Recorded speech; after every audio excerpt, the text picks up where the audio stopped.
guru dan untuk Prasekolah SD 67 Soputat, 63 Soputat.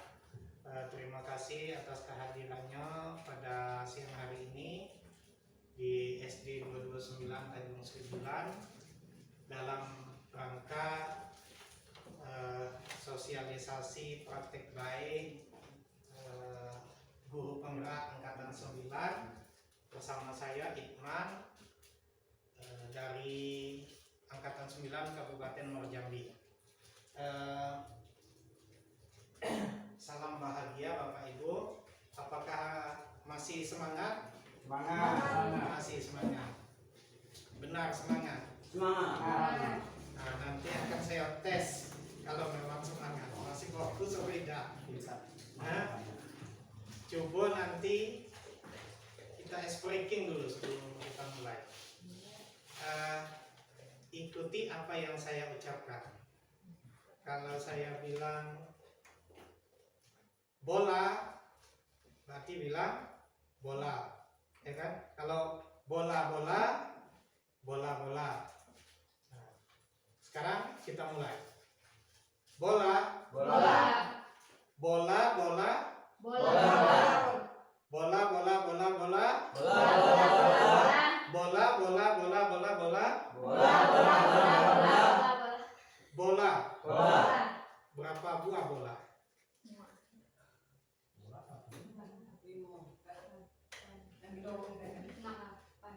Berapa? Hah? 8, 6. 6, 12. Nah, berarti tidak ada yang konsen. Tadi dia bilang apa? Ikuti apa yang saya ucapkan. Jadi kalau saya tanya berapa bola, bukan dijawab jumlah bolanya, tapi jawab juga berapa bola. Ya kan? Kan ikuti apa yang saya bilang. Iya kan? Tidak konsen kan? Kan kata kuncinya ikuti apa yang saya ucapkan. Jadi kalau saya nanya misalnya tadi berapa bola, tidak untuk dihitung. Oke, berarti sudah mulai fokus ke pembelajaran karena sudah mulai berpikir menghitung bola. Padahal yang dimaksud bukan untuk menghitung bola, tapi ikuti apa yang diucapkan. Oke, lanjut kita. Ya, perkenalkan, nama saya Ikman, ya Kepala SD 229 Tanjung Seribulan. Sebelum kita belajar, tenangkan hati dan pikiran, arahkan semua perhatian untuk fokus belajar, hadirkan rasa ingin syukur dan belas kasih. Jadi sebelum kita mulai, mari kita tenangkan hati, tenangkan pikiran, arahkan semua perhatian. Karena kita tidak fokus, kalau kita tidak pikiran kemana-mana, maka nanti sulit untuk memahami apa yang disampaikan. Lanjut. Pada kesempatan ini yang ingin saya sampaikan adalah modul 1.4 budaya positif. Jadi ini adalah salah satu modul pelajaran di guru penggerak, Bapak Ibu. Nah, budaya positif. Jadi kita akan mempelajari apa itu budaya positif. Nah, yang akan kita pelajari ada 6 topik ini, Pak. Ada 6 topik.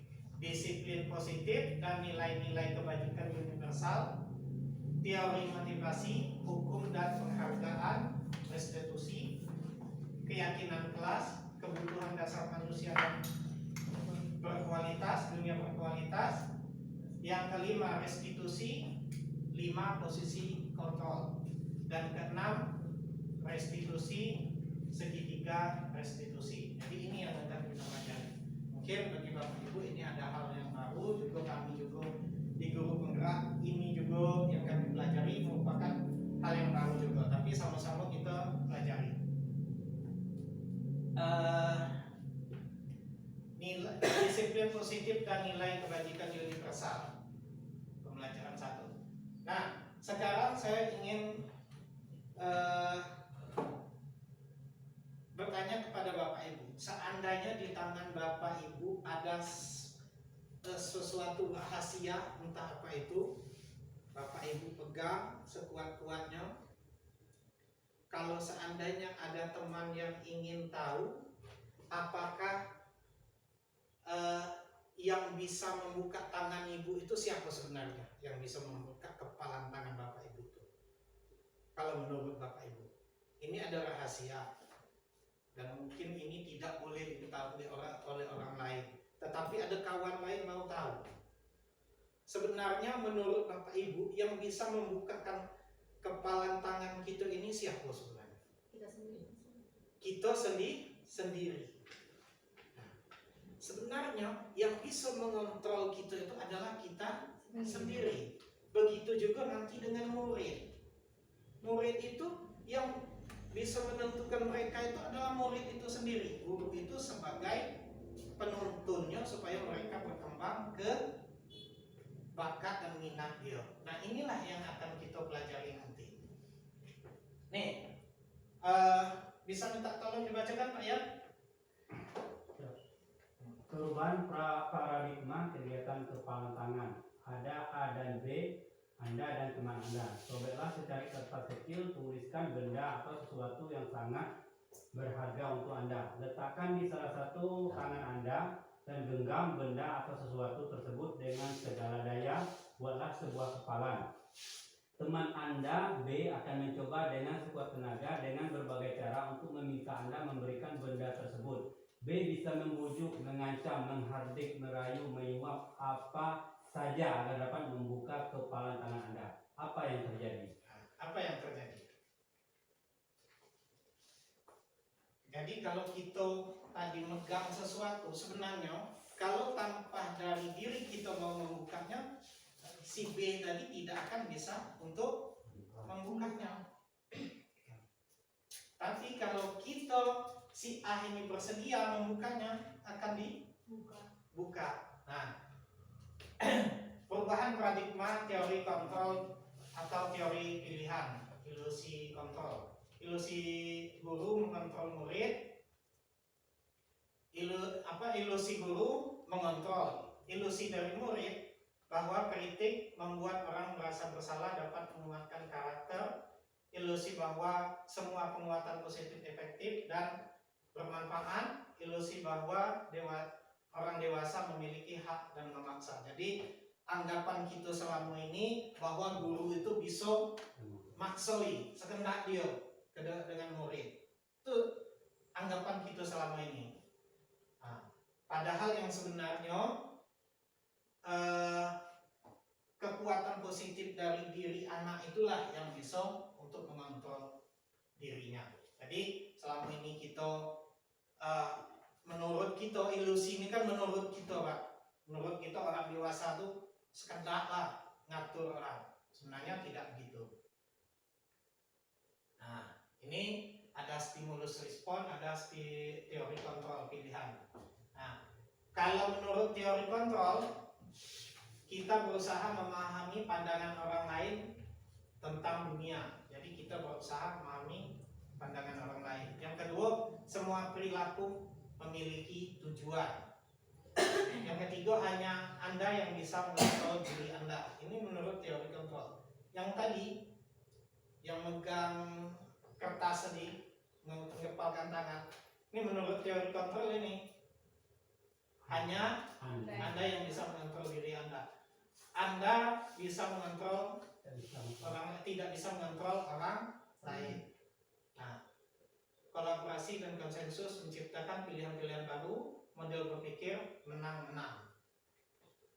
Nah, ini yang akan kita pelajari. Ini grafiknya. Disiplin positif, teori kontrol tadi yang sudah kita mulai pelajari. Kita lanjut. Nah, apakah makna disiplin? Nah, kita selama ini mandang disiplin itu apa? Ngikut aturan. Nah, kalau menurut kita selama ini, Rupanya ternyata sebenarnya bukan. Ada yang bisa tolong bantu bacakan? Jalan. Bacalah. Nampak jalan?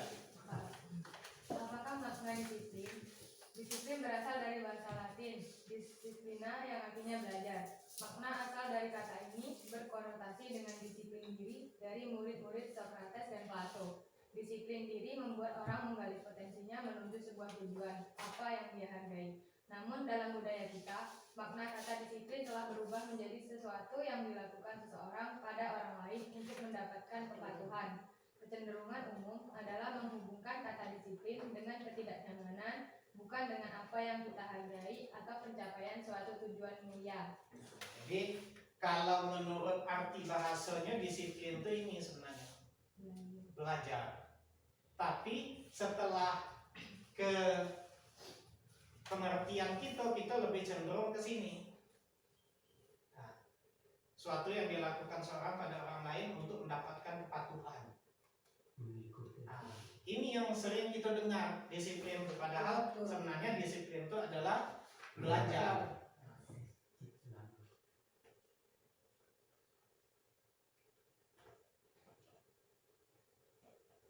Nah, nilai-nilai kebajikan universal.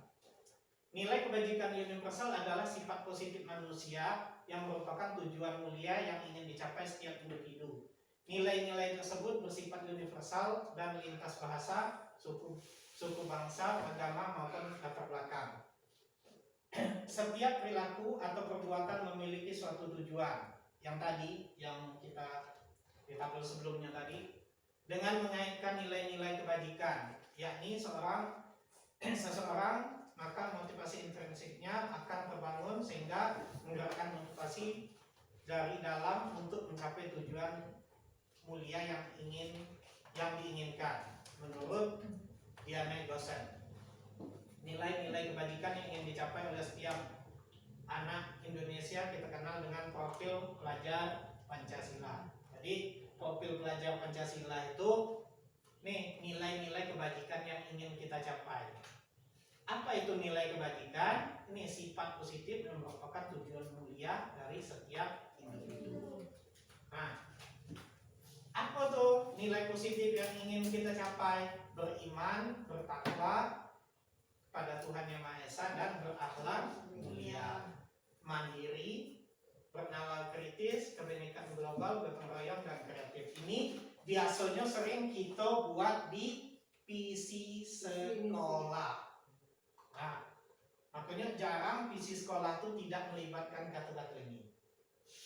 Karena memang ini yang ingin dicapai oleh pendidikan. Nah, pembelajaran yang kedua, teori motivasi, hukuman, dan penghargaan. Teori motivasi perilaku manusia. Ada yang eksternal, ada yang internal. Jadi motivasi manusia ini ada yang dari dalam, ada yang dari luar. Yang dari luar eksternal. Nih, yang dari dalam internal. Apa itu motivasi eksternal? Misalnya untuk menghindari ketidaknyamanan atau menghindari hukuman. Jadi biasanya orang ini melakukan sesuatu ada karena terpaksa. Contoh, kita pergi ke pasar, pakai helm. Pakai helm itu sebenarnya kebanyakan kita terpaksa karena takut dengan polisi. Nah, jadi contoh yang seperti itu adalah untuk menghindari hukuman atau ketidaknyamanan dikejar-kejar polisi. Nah, kalau murid macam mana kira-kira? Contohnya misalnya ngerjain PR, dia terpaksa ngerjain PR karena takut dihukum guru. Nah, ini motivasi eksternal. Yang kedua, untuk mendapatkan imbalan. Ada orang yang misalnya ngerjain tugas, anak itu bikin PR atau apa, itu karena kadang-kadang gurunya menjanjikan dapat hadiah besok, dapat ini, dapat itu. Akhirnya anak itu mau mengerjakan karena dia berharap dengan imbalan. Nah, dan yang ketiga, untuk menghargai diri sendiri. Nah, misalnya yang menghargai diri sendiri ini ada anak yang sudah kita kasih tugas, dia kerjakan tugas dulu baru main. Ya apa salahnya kan kalau dia sudah menyelesaikan kewajibannya. Ini namanya motivasi internal. Jadi dia tetap melakukan kewajibannya dulu tanpa ada dipaksa, tanpa ada mengharapkan sesuatu, memang timbul dari hatinya. Dia mau belajar, mau mengerjakan sesuatu atau tanggung jawabnya dengan tumbuhnya niat di hati anak tersebut. Nah, ini kalau ada yang belum kenal, inilah namanya Bapak pendidikan kita yang pertama dulu. Siapa nih? Ki Hajar Dewan Batara. Merdeka, menurut Ki Hajar Dewantara, merdeka itu artinya apa? Tidak hanya terlepas dari perintah, akan tetapi juga cakap buat memerintah diri sendiri. Nah, itu baru orang merdeka. Tapi kalau dompet masih dikuasai bini, belum merdeka. Ya. Kalau lah ini bisa membuat apa? Terlepas dari perintah dan dapat memerintah, membuat perintah, itu baru merdeka. Jadi anak itu kalau dia masih terpaksa belajar dengan kita, belum namanya kurikulum merdeka. Tapi ketika anak tersebut sudah sadar diri untuk belajar dan untuk berbuat, maka anak itu sesungguhnya sudah masuk ke ranah merdeka. Dihukum oleh penghargaan. Nih yang ke apa tadi? Yang kita sebut tadi, anak berharap sesuatu. Sebenarnya memberikan hadiah itu bagus, tapi tidak terus menerus. Kalau terus menerus, ini dihukum oleh penghargaan. Sesungguhnya sangat kejam. Nah, jadi orang itu mau bekerja apabila ada imbalan. Nah, ini bahwa penghargaan berlaku sama dengan hukuman. Dalam arti meminta atau membujuk seorang untuk melakukan sesuatu, untuk memenuhi suatu tujuan tertentu dari orang yang meminta atau membujuk. Dorongan eksternal dan akan ada faktor ketergantungan. Beberapa dampak dan pemberian penghargaan, ini dampaknya. Jadi pengaruh jangka pendek dan jangka panjang. Jadi kalau orang ini biasa bekerja dengan atau anak itu terbiasa mengerjakan tugas dengan mengharapkan hadiah dari guru, maka ketika tidak ada tugas nanti atau tidak ada hadiah, anak itu tidak bersemangat lagi. Nah, penghargaan menghukum. Ini menghukum itu tadi, karena dia berharap tadi, maka dia semangat. Penghargaan mengurangi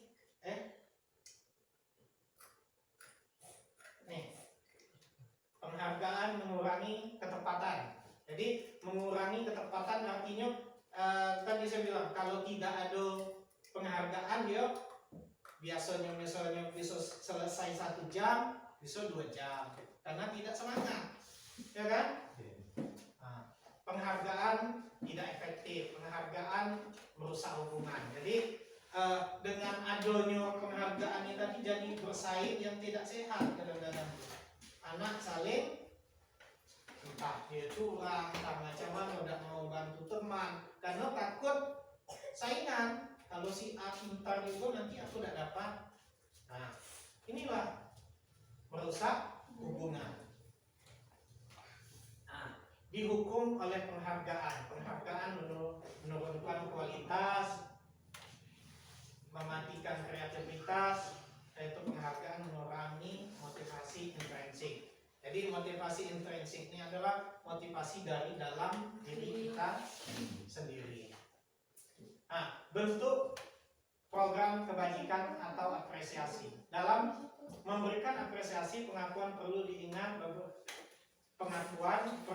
beberapa hal. Satu, beri pengakuan secara khusus. Jadi ini kalau kita muji anak, kalau memang dia melakukan sesuatu hal yang lebih, boleh dipuji, tapi alangkah baiknya tidak dipuji misalnya di depan umum langsung, tapi misalnya didekati, wah luar biasa kamu kemarin melakukan ini. Nah kan jadi anak ini kita puji tapi tidak di depan umum karena takut nanti menjadi harapan anak. Setiap melakukan sesuatu dia minta dipuji, minta disanjung. Yang seperti tadi penghargaan atau menghukum. Nah, takutnya arahnya ke sana.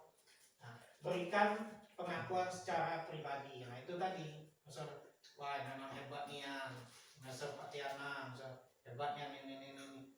Pas kita ngobrol santai atau pas lagi duduk. Nah, nih. Berikan pengakuan kepada semua murid bergantian. Nah, kalau memang harus di depan, ya nanti kita uji semuanya. Jangan menonjolkan satu orang saja. Fokus pada proses. Nah, berikan pengakuan secara konsisten. Jadi kalau kita biasa misalnya memberikan motivasi ke anak, ini konsisten. Jangan ada yang kita puji, jangan tidak. Nanti timbul kecemburuan sosial. Nah, contoh pengakuan atau apresiasi kebajikan. Nih, pembuka nilai kebajikan situasi. Pembukanya kemarin saya perhatikan. Nah, kalau gitu gak dengan anak kemarin saya perhatikan kamu gini. Ini kalimat pembukanya. Nilai kebajikannya, rasa empatimu sangat besar sekali. Misalnya kamu kemarin nolong si A yang jatuh dari motor, rasa simpati kamu besar sekali. Ini cuma kalimat-kalimat contoh aja. Pada saat menolong murid baru di kelas kita. Jadi kalau ada anak baru, ada murid yang nolongnya, nah inilah contoh-contoh kalimat untuk memujinya. Ya, nah ini sampai ke bawah untuk saya menghargai kepedulianmu pada saat kamu membantu temanmu bertugas kelompok. Dan itu terima kasih untuk rasa tanggung jawabmu pada saat kamu memungut kertas-kertas yang berserakan di lantai. Ini adalah contoh pengakuan atau apresiasi kepada anak. Nah, kita sering nih, guru kita ini ada yang kelakuannya gini. Nah, cuma wajar karena memang dia belum tahu. Ya? Nah, nih, ada nggak melakukan ini? Ada. Dan saya pun pernah kenal ini waktu masih. Di dalam buku kalimat saya tidak akan terlambat lagi karena terlambat ke sekolah. Ada nih, sering guru-guru zaman dulu tuh, kamu tulis 2 halaman, 3 halaman. Nah, sebenarnya nanti ada di pembelajaran terakhir kita jawab masalah ini. Ini mencatat 100 kali tindakan guru. Ini merupakan sebuah hukuman kan? Mencatatnya adalah hukuman. Lari mengelilingi lapangan basket, hukuman. Murid murid diminta untuk push up, hukuman. Nah, apa bedanya menggantikan tugas teman yang dicoret-coret? Konsekuensi. Artinya tanggung jawab. Kalau kita merusak punya orang, kita ganti. Nah, ini konsekuensinya. Nah, nanti akan dibedakan mana hukuman, konsekuensi, dan nanti ada lagi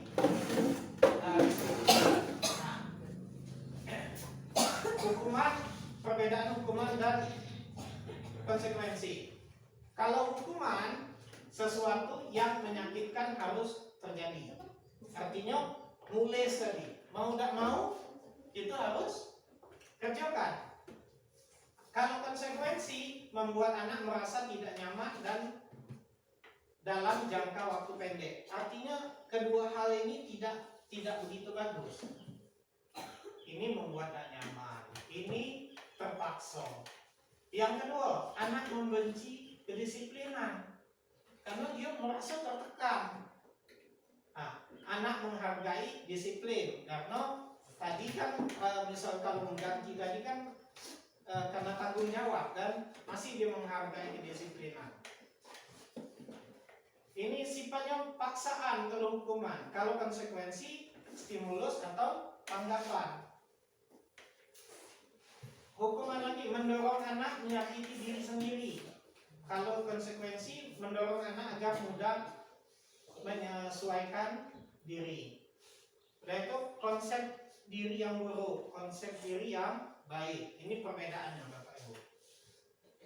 Nah, marah, rasa bersalah, dipermalukan, merasa tidak dihargai. Sedangkan kalau konsekuensi kehilangan hak, dibuat tidak nyaman, diasingkan untuk sementara. Nah, sekarang kita akan menuju ke apa itu restitusi. Restitusi adalah proses menciptakan kondisi bagi murid untuk memperbaiki kesalahan. Jadi kata kuncinya kondisi untuk menciptakan kondisi bagi murid untuk memperbaiki kesalahan. Jadi bukan dihukum, tapi diperbaiki kesalahannya tuh. Ini kata kunci restitusi. Sehingga mereka bisa kembali pada kelompok mereka dengan karakter yang lebih kuat.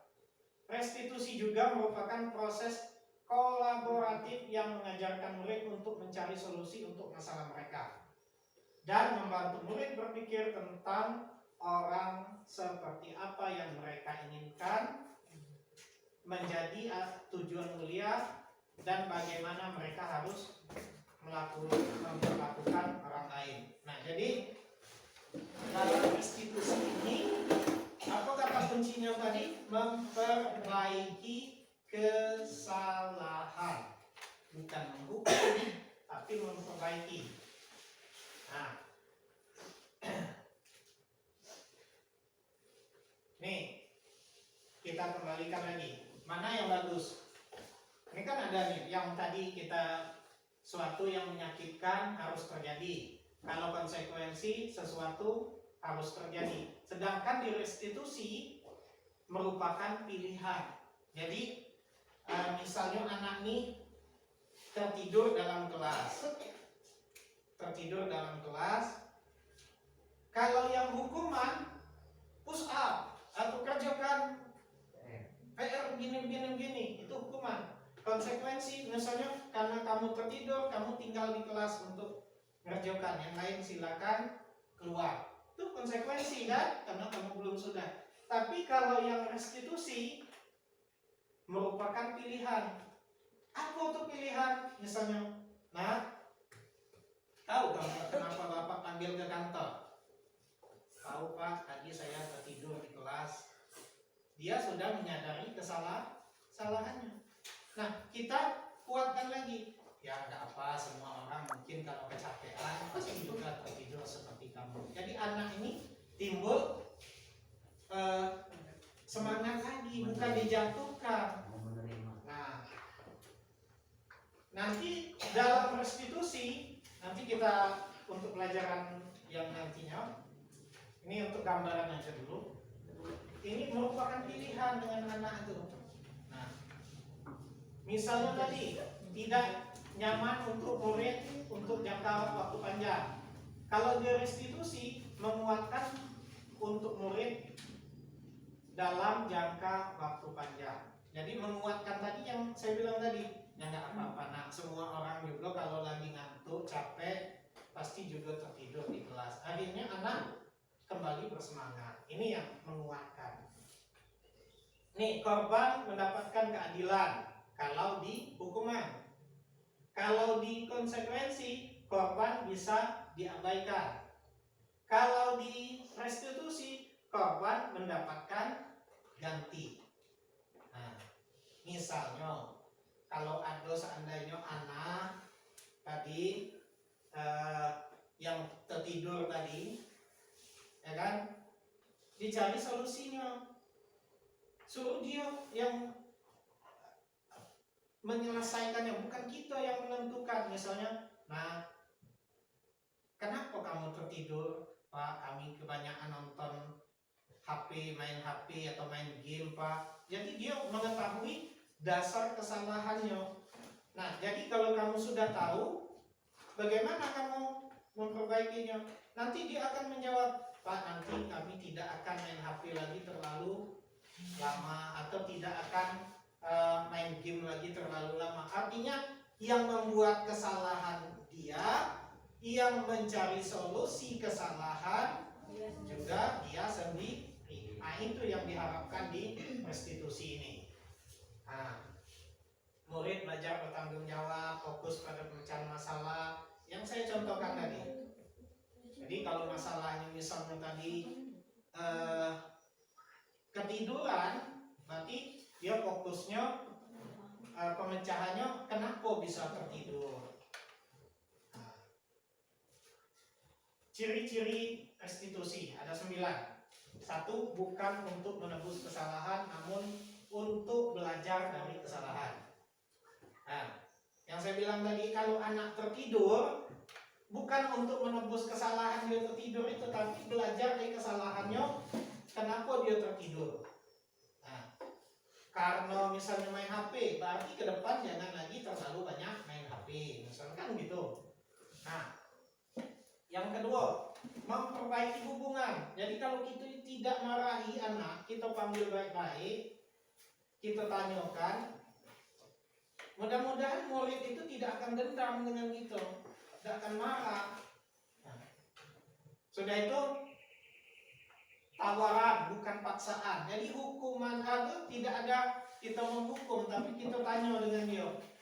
Jadi kalau kamu tertidur akibat main HP, berarti kedepannya bagaimana? Ya janganlah. Dia pasti menjawab, ya Pak, nanti kami tidak akan main HP lagi terlalu lama. Artinya kita menawarkan kepada anak, bukan kita yang memaksa. Jadi anak ini kalau dia tidak bukan kata orang itu bukan bidang dia, kita paksakan, nanti malah bahaya. Jadi kita tawarkan. Yang penting dia mau memperbaiki diri dari kesalahan. Nah, jadi bukan kita hukum, nanti malah kita dimusuhi, atau bisa jadi anak itu ya bukan bidang dia, bisa jadi tidak termakan dengan dia, tidak mampu dia, akan bahaya juga untuk dia. Jadi kita tawarkan. Yang keempat, restitusi menuntun untuk melihat ke dalam diri. Jadi tadi kita tanya anak tadi kenapa dia bisa tertidur. Oh, karena dia main HP. Artinya dialah yang merasakan apa penyebab dia melakukan kesalahan itu. Nah, selanjutnya restitusi mencari kebutuhan dasar yang mendasari tindakan. Jadi kita tanyakan dasar dia, kalau dia bertinju itu kenapa, misalnya kalau dia tertidur tadi kenapa dia bisa tertidur, kita cari di sini. Nah, restitusi adalah cara yang paling baik. Ialah kalau kita ada komunikasi dua arah dengan anak itu, maka ini akan menjadi sebuah hal yang baik. Nah, restitusi fokus pada karakter bukan tindakan. Jadi restitusi ini kita tidak kepada tindakan apa yang kita ambil, tidak, tapi kita karakter apa yang ingin kita bentuk. Misalnya anak itu jujur, karakternya kan disiplin misalnya. Nah, ini yang mau kita bentuk sebenarnya dari restitusi itu. Restitusi fokus pada solusi. Jadi kita menyelesaikan sesuatu itu dengan solusi, bukan dengan hukuman atau memaksa. Yang kesembilan, restitusi mengembalikan murid untuk murid yang berbuat salah pada orang. Jadi anak itu kalau dia merasa menyadari kesalahannya, maka dia insya Allah bisa kembali ke kelompoknya atau ke rombongannya, tidak akan dikucilkan.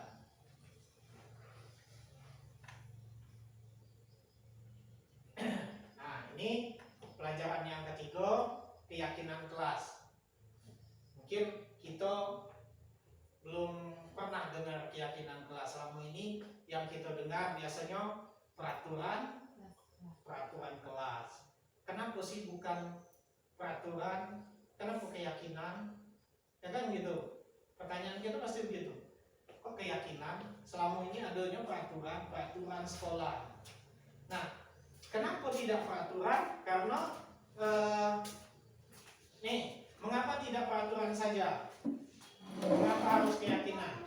Mengapa kita memiliki peraturan harus menggunakan helm bila mengendarai kendaraan roda 2? Ini peraturan kan? Mengapa kita memiliki peraturan 3M? Menggunakan masker, mencuci tangan, menjaga jarak. Mengapa kita memiliki peraturan harus datang tepat waktu pada saat mengikuti pelatihan? Nah, ini contoh-contoh peraturan. Peraturan kenapa kita tidak buat di kelas? Karena cenderung itu adalah sebuah paksaan. Sementara kita nih kalau paksaan tadi apa? Motivasi ekstrinsik. Sementara yang kita inginkan adalah motivasi intrinsik, motivasi dari dalam diri anak. Nah, ini untuk mendukung motivasi intrinsik, kembali ke nilai-nilai keyakinan-keyakinan yang lebih menggerakkan seorang dibandingkan mengikuti serangkaian peraturan. Jadi kalau peraturan ini biasanya anak itu tidak tahu menahu, tidak dilibatkan, tiba-tiba misalnya suruh mengikuti kayak gitu, makanya tidak lagi kata-kata peraturan itu. Nah, ini budaya positif, lingkungan positif dimulai dari apa nih?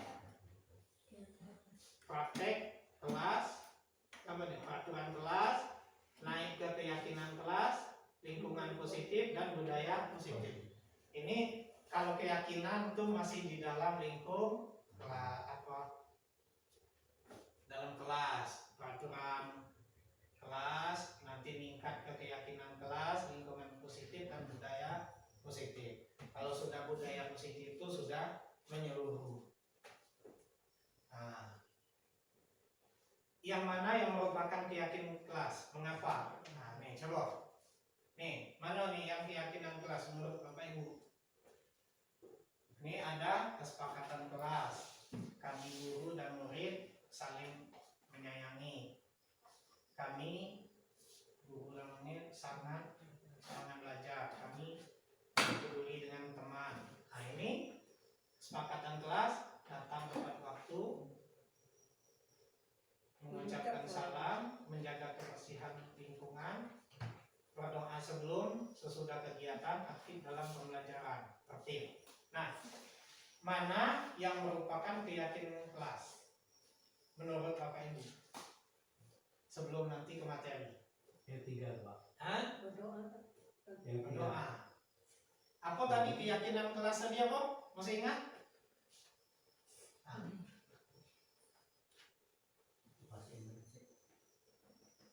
Nilai-nilai kebajikan yang anu tadi, yang kira-kira yang mana nih? Datang tepat waktu, mengucapkan salam, menjaga. Nah, kita lihat sini kalau ada. Nah, ini ada kegiatan pendalaman keyakinan kelas dengan tabel G dan tabel T. Nih, kalau di ya, nih. Kami meyakini bahwa sangat penting untuk menghormati semua orang, barang milik orang lain.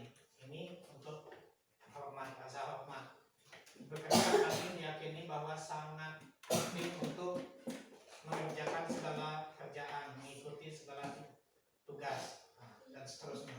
Ini terlihat, ada, terdengar, berperilaku. Kalau yang tabel T, ini namanya tabel Y itu ini, Pak. Yang kayak Y. Kalau T ini. Nah, kalau di tabel T yang hormat itu ini. Nah, terdengar, nanti tindakan yang ada itu akan terlihat seperti apa. Nih, hormat tampak seperti datang tepat waktu. Itu kan tampaknya kan, kalau kita hormat tuh biasanya kalau tampaknya bisa kelihatan kan, tampak datang tepat waktu. Tindakan yang tidak tampak seperti sering hadir terlambat. Nah, ini berarti kan tidak tampak, kalau tidak hormat kan. Menyapa teman dan guru setiap hari, kalau kita hormat tampak kan. Pagi Pak, Assalamualaikum. Nah, ini nampaknya.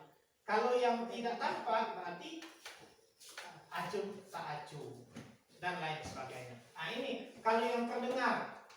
Ini contoh kalimatnya. Suatu orang berbicara, yuk saya bantu, kita bisa menyelesaikan ini bersama. Terima kasih, tolong ya, permisi, boleh saya pinjam, nanti akan segera saya kembalikan. Nah, ini kalau hormat itu terdengarnya, kalau dari omongan seperti ini. Misalnya ada orang yang mau minjam, bukan main ambil aja, tapi permisi dulu. Nih. Nah, nih. Boleh saya pinjam? Nah, ini ada kata-kata. Ini menunjukkan di tabel Y ini. Terlihatnya seperti ini, berperilaku juga. Memberikan ruang bekerja, postur tubuh yang tenang. Jadi kalau orang yang hormat itu biasanya postur tubuhnya tenang, tidak terasa busuk, ya kan gitu. Nah, peraturan dan keyakinan kelas. Nih kalau peraturan, selalu kembalikan buku ke tempatnya. Ini aturan kan? Misalnya kalau ada perpustakaan kita tulis, selalu kembalikan buku pada tempatnya. Kalau keyakinan, besok misalnya sini jagalah kerapian. Kan kata-katanya positif, beda dengan peraturan. Dilarang mengganggu orang lain. Kalau di sini, kalau keyakinan kira-kira apa? Damai itu indah.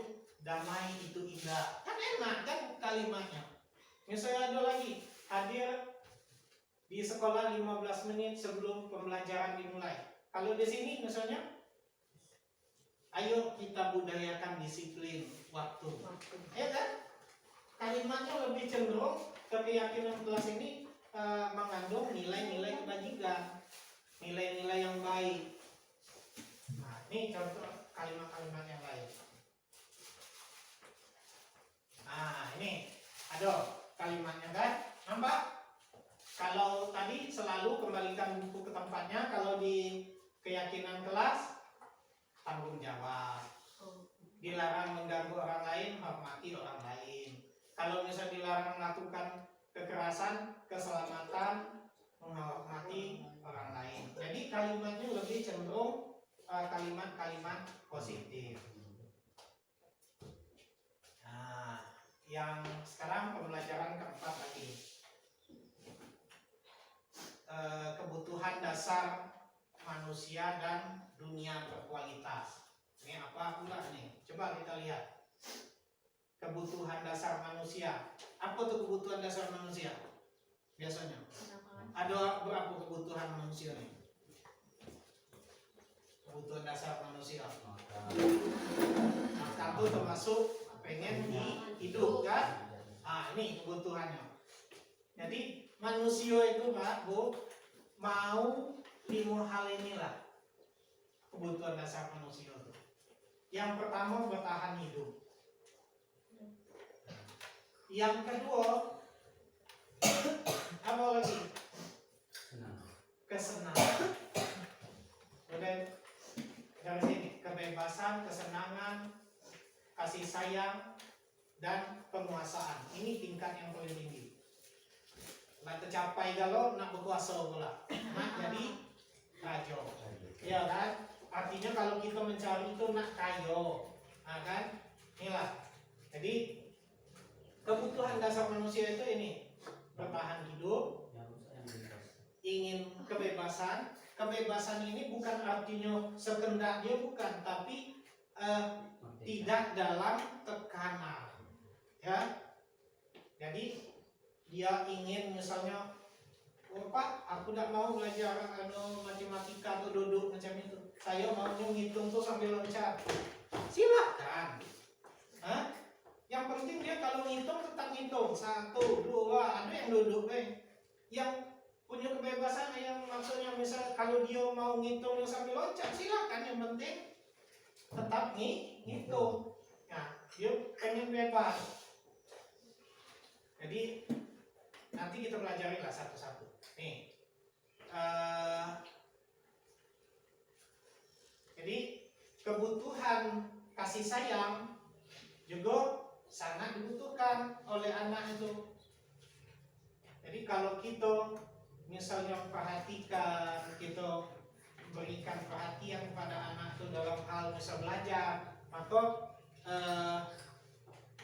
kebutuhan dasar ini kalau sempat tidak terpenuhi, maka biasanya orang itu akan melakukan segala cara untuk mendapatkannya. Ya kan? Misalnya orang tidak makan, macam mana cara dia makan?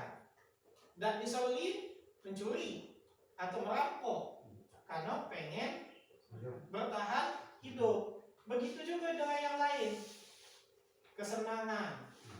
Nah, dia kalau misalnya kebutuhan kesenangannya tidak terpenuhi, entah mencuri-curi waktu, entah nipu, apa istilah bukan nipu, membohongi. Nah, Pak, kami nak ke WC Pak, padahal dia main, ya kan? Karena dia kebutuhan kesenangannya belum terpenuhi. Nah, dan begitu juga yang lain-lainnya. Nah, ini sampai ke pembelajaran yang kelima. Ini posisi kontrol. Ini sebuah pelajaran penting untuk kita di kelas. Kita nih sebenarnya posisi kita di mana sekarang? Nah, ada 5 posisi kontrol itu. Nanti kita tengok, kita ini sebagai yang mana? Ini. Ada 5 posisi kontrol. 1, sebagai penghukum, pembuat orang merasa bersalah, apa sebagai teman, apa sebagai pemantau, apa sebagai manajer. Nanti kita lihat diri kita di mana sekarang di posisi. Tapi kalau mau langsung ke sini kayaknya payah. Tapi bukan tidak bisa. Kebanyakan guru zaman dulu kebanyakan posisi di sini. Sehingga anak itu kalau lewat depan guru itu takut, ya, takut dihukum, karena gurunya pemarah, galak, killer, segala macam lah. Nah, kalau yang membuat rasa bersalah gimana? Nah, sering kalau anak tuh salah, dibikin dia tuh kayak gimana ya? Dikembalikan kesalahan ke dia. Cobalah nak pikirkan lagi, kayak gini, begini. Ada nih kadang kita yang gini. Berceramah dan mengatakan seharusnya begini. Ibu kecewa kepada kamu nak, ibu sudah ajari kamu tapi kamu tidak terima kasih. Ibu sudah begini, ibu sudah begini. Ada nih guru-guru kita dulu banyak yang seperti ini. Kalau menghukum ini biasalah, mungkin saya juga ini juga dulunya. Pokoknya kalau tidak nurut tuh mulai tuh mister kok. Nah, ini memang hardik, menyakiti, menyindir, segala macamnya. Nah, kalau yang membuat rasa bersalah, ibu kecewa maksudnya. Nah itu kamu seharusnya kamu sudah tahu ibu lelah sekali mengatakannya, ibu stres. Jadi dengan gimana ya, dengan mengatakan, saya lah stres dengan kamu Nina, kamu tak juga nak sadar-sadar, tak juga nak ngikut. Jadi anak tuh dibuat rasa salah anak tuh. Jadi sebenarnya kurang begitu tepat. Jadi kalau yang teman, nah ini ada nih contoh kalimat untuk membuat alasan untuk murid, ayo lakukan demi ibu. Nah kan rasa kita berkawan, kan? Ayo kamu lakukan demi ibu, demi bapak, ayo. Nah, nih. Nah itu murid melakukan apa? Meletakkan guru sebagai orang yang sangat penting di dunia berkualitas. Ini untuk teman. Kalau sebagai pemantau biasanya dia menghitung-hitung kesalahan atau mengukur kesalahan. Nah itu apa itu peraturannya itu biasanya kalau posisi di pemantau. Sedangkan kalau posisi di manajer mengajukan pertanyaan-pertanyaan seperti yang saya bilang tadi, kalau seandainya anak ini tadi tertidur di kelas, kita bukan menghukumnya tapi kita mengajukan pertanyaan. Kenapa nak kamu tertidur? Saya capek pak, banyak main HP. Nah ini posisinya ini banyak mengajukan pertanyaan. Bukan dia yang menentukan, tapi anak itu sendiri yang menentukan. Nah ini yang bagus. Menguatkan pribadi. Nah, ada itu apa yang kita yakini, apa yang bisa kau kerjakan untuk memperbaiki kesalahan. Jadi ini untuk memperbaikinya. Kalau seandainya tadi dia tertidur, dia lah ngaku gara-gara main HP misalnya. Nah untuk memperbaiki kesalahannya tuh ini di manajer ini kita tanyakan apa nah kira-kira supaya kamu tidak tertidur lagi di kelas. Nah, nanti pasti dia jawab, ya Pak nanti saya tidak akan main HP lagi terlalu larut malam. Misalnya. Dia sendiri yang mencari solusi di manajer ini. Jadi kita cuman menanyakan solusi untuk anak tersebut. Nah, nih siapa yang mengatur pertanyaan-pertanyaan tugas? Saya kecewa sekali dengan kamu. Ini adalah untuk kalimat yang membuat orang merasa bersalah. Kalau yang ini kamu tidak pernah melakukannya, berarti hukuman. Ayo lakukan demi ibu, teman, kan? Apa yang kamu mau dapatkan stiker bintang hari ini? Pemantau. Nah, kan kalimatnya ingin mengetahui. Apakah kamu mau mendapatkan stiker bintang hari ini? Pemantau. Bagaimana kamu bisa menyelesaikan masalah ini? Itu manajer di sini. Kalau kita nanyakan ke anak, bagaimana kamu bisa menyelesaikan? Jadi bagaimana anak itu bisa mengatasi masalah dia. Kamu selalu yang paling terakhir. Ini menghukum. Nah, nih bergerak antara. Nih jadi kalau kita sudah di posisi manajer, jangan usahakan jangan lagi kembali ke penghukum.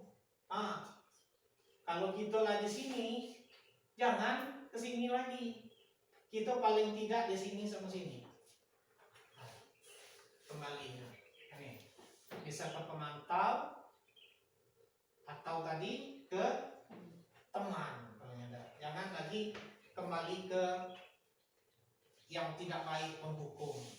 Jadi penghukum itu membuat anak ini masa dendam, benci, bahkan bisa bertahun-tahun dia dendam dengan kita. Kita tahu dia lah tamat sekolah, selewatan dengan kita, dia tidak mau negur kita karena dia dendam. Karena dia merasa mungkin sering kita hukum. Nah, jadi kalau kita sudah di posisi manajer, usahakan jangan lagi kembali ke penghukum, tapi setidaknya kita ke Nah, ini yang terakhir pembelajaran segitiga restitusi. Nah, ini inti dari pelajaran kita hari ini, pelajaran restitusi. Nah, ini. Jadi di segitiga restitusi ini yang nama segitiga. Restitusi tadi apa? Restitusi tadi masih ingat? Mengembalikan orang dari kesalahannya kan? Nah, bukan menghukum, itu restitusi. Nah, ini anunya segitiga restitusi. Menstabilkan identitas, validasi kebutuhan, menanyakan keyakinan. Nah, nilai-nilai menstabilkan identitas. Setiap orang pasti pernah melakukan kesalahan. Jadi ini yang saya bilang tadi. Misal anak tadi tertidur, kita tanyai, nah kenapa tertidur? Oh, karena main HP. Kayak nggak apa-apa. Semua orang kalau capek. Nah ini yang menstabilkan tadi. Kamu bukan satu-satunya orang yang pernah tertidur di kelas. Misalnya ini kan kalimat menstabilkan. Nah, kalau validasi kebutuhan, adakah cara yang lebih efektif untuk mendapatkan apa yang kamu butuhkan? Kamu tentu punya alasan kenapa melakukan itu. Jadi tadi kalau dia tertidur, kita tanyai. Kamu pasti ada alasan kenapa kamu bisa tertidur di kelas. Nah, nanti dia akan bercerita, dia akan menjawab. Ya Pak, karena kami tadi misalnya tertidur di kelas tuh karena nonton organ misalnya, kemalaman balik. Nah, dia akan bercerita sendiri. Jadi inilah namanya validasi kebutuhan.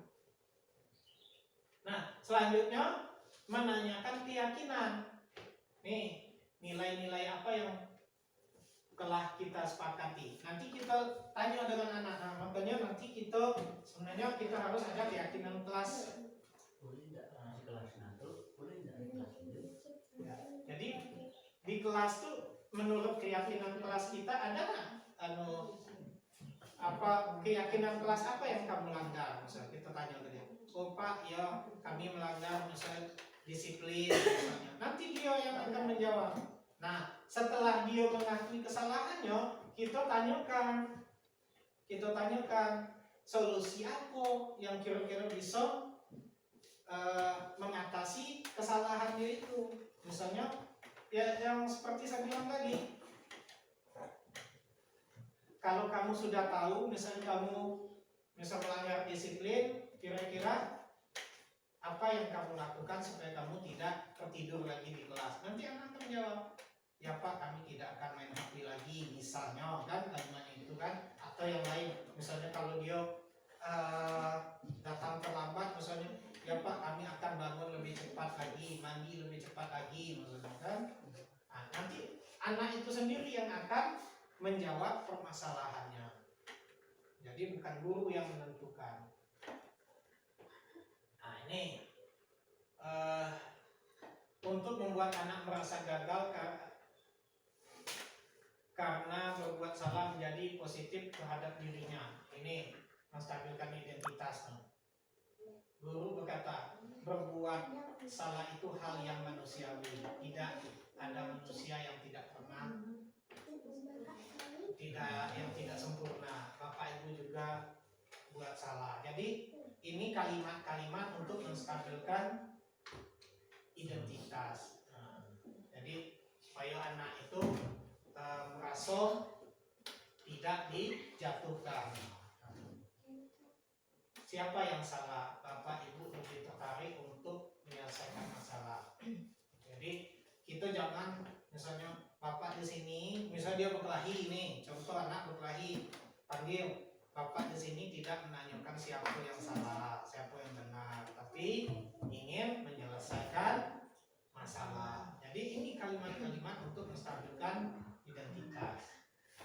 Nah, ini untuk validasi kebutuhan, membantu murid dengan basic kebutuhan dasar yang ingin dipenuhinya. Nah, ini guru berkata kamu bisa saja melakukan hal yang lebih buruk, tapi kamu tidak melakukannya. Misalnya, seandainya dia bertinju, kamu bisa saja, misalnya untuk validasi kebutuhan supaya dia lebih tidak merasa dihukum, tidak merasa dijatuhkan, tapi kita tetap berikan sesuatu yang positif kepada anak. Misalnya tadi bisa kamu lempar dia, tetapi kamu tidak lempar, bapak sudah bersyukur dengan kamu bisa mengendalikan emosimu. Itu contoh-contoh kalimat untuk validasi kebutuhan anak itu, dan contoh-contoh yang lain. Apakah kamu bisa melakukan dengan lebih baik lagi besok? Jadi kita berikan sebuah pertanyaan-pertanyaan yang membuat anak itu menyadari atau kesalahannya itu. Nah, ini untuk menanyakan keyakinan yang seperti kita bilang tadi, yang Pak Tiana bilang tadi, apakah sesuai dengan keyakinan kelas kita kalau kamu begini. Nah, ini pertanyaannya di sini. Nilai universal apa yang telah kita sepakati, nanti anak itu akan mengingat keyakinan kelas yang ada di kelas kita. Apa yang kamu rasakan ketika kamu melakukan itu? Kamu menjadi orang yang seperti apa? Jadi kita menanyakan keyakinan kelas gitu, menanyakan keyakinan kita kepada keyakinan kelas kita kepada anak yang tadi melakukan kesalahan. Ini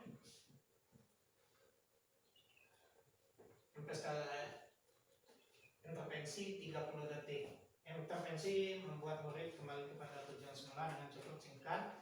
Ini untuk kalimat-kalimat intervensinya. Apakah kamu ingin berbuat lebih baik? Apakah saat ini kamu sedang menjadi orang yang sedang kamu inginkan? Ini kalimat-kalimatnya. Ada beberapa nih. Apa wajar membuat kesalahan? Nanti anak itu akan menjawab, tidak wajar Pak, saya begini. Inilah contoh intervensi 30 detiknya. Refleksi, hal baru apa yang mengubah paradigma saya pada ini untuk hasil kita belajar hari ini. Perasaan apa yang muncul selama mengikuti sesi ini? Ini untuk hasil dari kegiatan belajar. Jadi tadi sudah kita sama-sama perhatikan, kurang lebih sudah 1 jam gitu di sini tanpa terasa. Ya, dari paparan tadi besar harapan saya ke depan sama-sama kita budayakan budaya positif seperti yang diinginkan oleh Kementerian Pendidikan kita dengan tujuan pendidikan ini.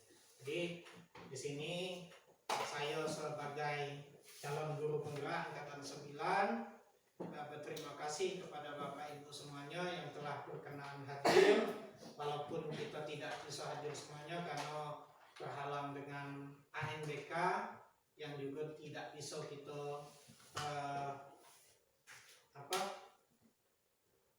tidak bisa dibatalkan atau tidak bisa digeser karena memang jadwalnya sudah tanggal 23 ini. Jadi memang kalau perbenturan ya memang salah satu harus jadi korbankan. Artinya ANBK itu wajib diikuti. Jadi terima kasih kepada Bapak Ibu yang telah berkenan hadir dan memperhatikan apa yang telah disampaikan tadi.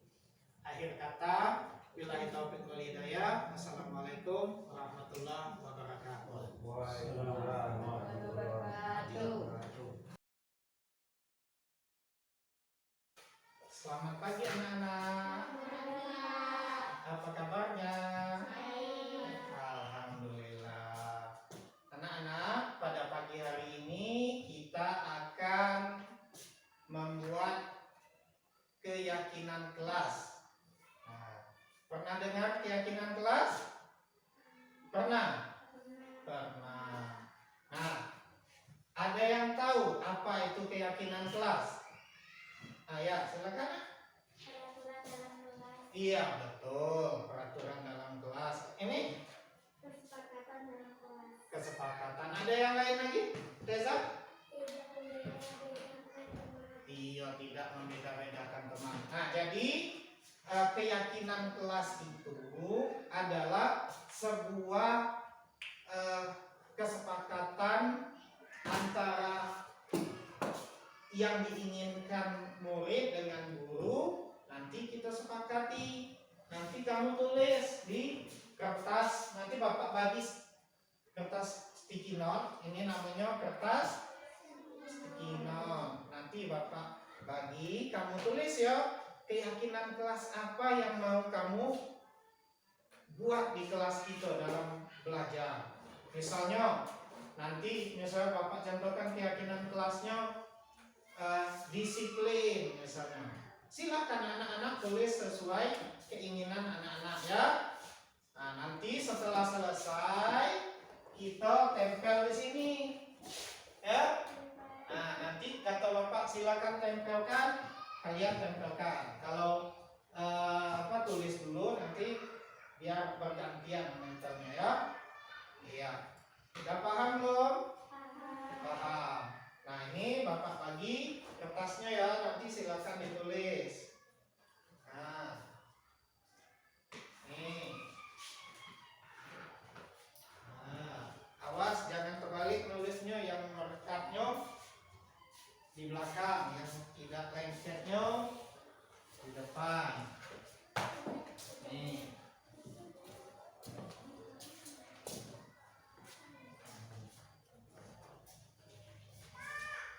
Nah, silakan kalian tulis keyakinan kelas seperti apa yang ingin kalian bentuk di kelas kita supaya belajar itu enak. Ya, silakan ya, ditulis ya.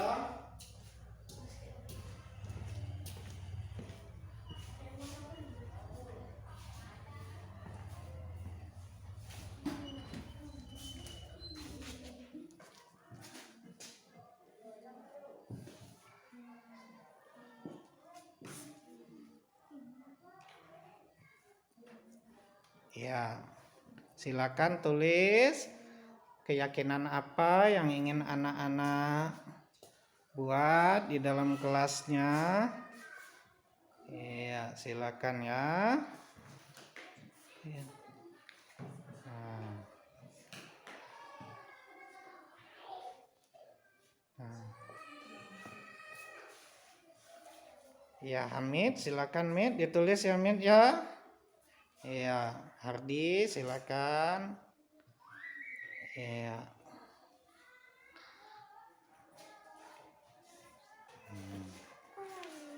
Ya, Halifa silakan ya Pak ditulis keyakinan kelasnya. Oke.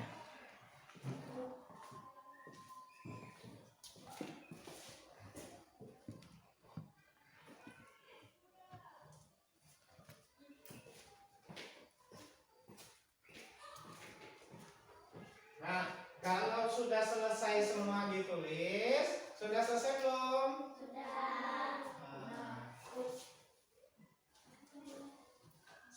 Nanti setelah selesai ditulis, kita sepakati, nanti kita bacakan di sini. Kalau sepakat, ya kita contek. Kalau tidak sepakat, nanti kita ganti yang lain ya.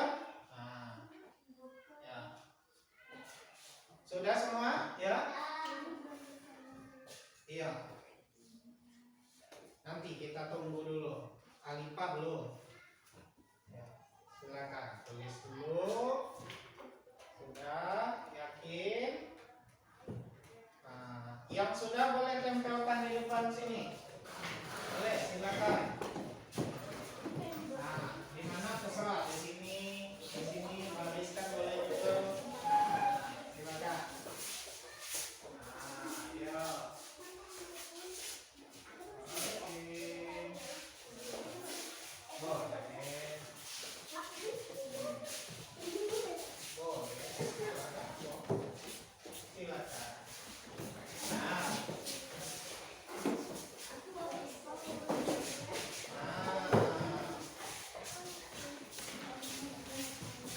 Sudah semua?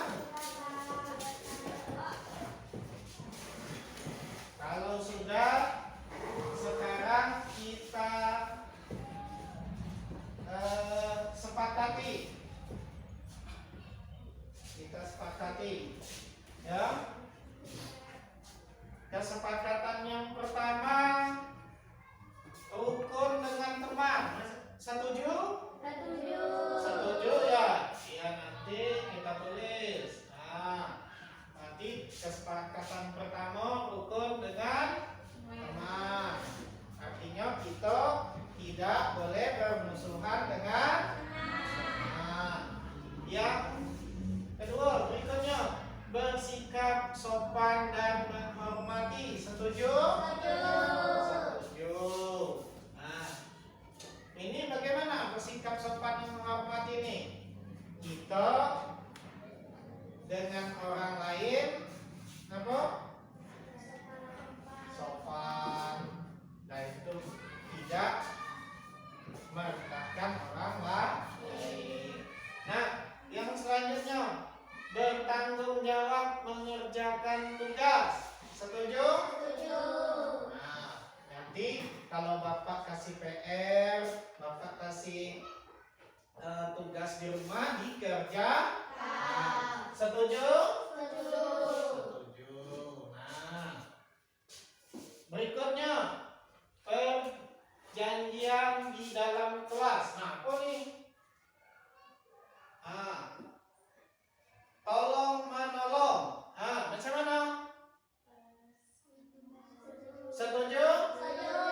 Iya, berarti tolong menolong. Oke. Ada yang lain lagi? Bersikap tenang saat pelajaran berlangsung. Setuju? Nah, kalau nanti kita belajar tidak boleh ribut, apalagi saat guru menjelaskan. Ya, setuju? Oke. Berikutnya bersikap jujur. Nah, macam mana? Setuju? Setuju. Nah, bersikap jujur contohnya gimana? Tidak nyontek kerjaan kawan, misalnya dah. Sudah itu apa lagi?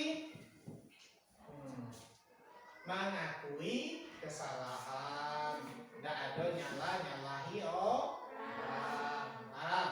Nah, inilah kesepakatan kelas kita. Nanti akan Bapak tulis dan kita tempelkan di kelas untuk kita laksanakan, ya. Nah, terima kasih anak-anak sudah membuat kesepakatan kelas ini. Nah, ini kapan mulai kita laksanakan? Mulai hari ini, apa besok? Mulai hari ini. Oke, bagus. Tepuk tangan. Mulai hari ini hebat, ya. Nah, nanti kita mulai. Nanti kita Bapak buat di dinding supaya kamu oke. Akhirnya setelah kita membuat kesepakatan kelas, ini akan Bapak masukkan di dalam catatan kelas.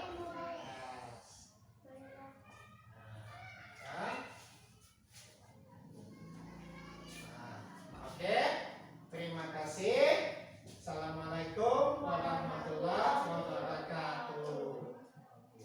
Assalamualaikum warahmatullahi wabarakatuh. Saya ucapkan terima kasih kepada Bapak Irman yang sudah memberikan materi budaya positif yang berisikan tentang segitiga restitusi.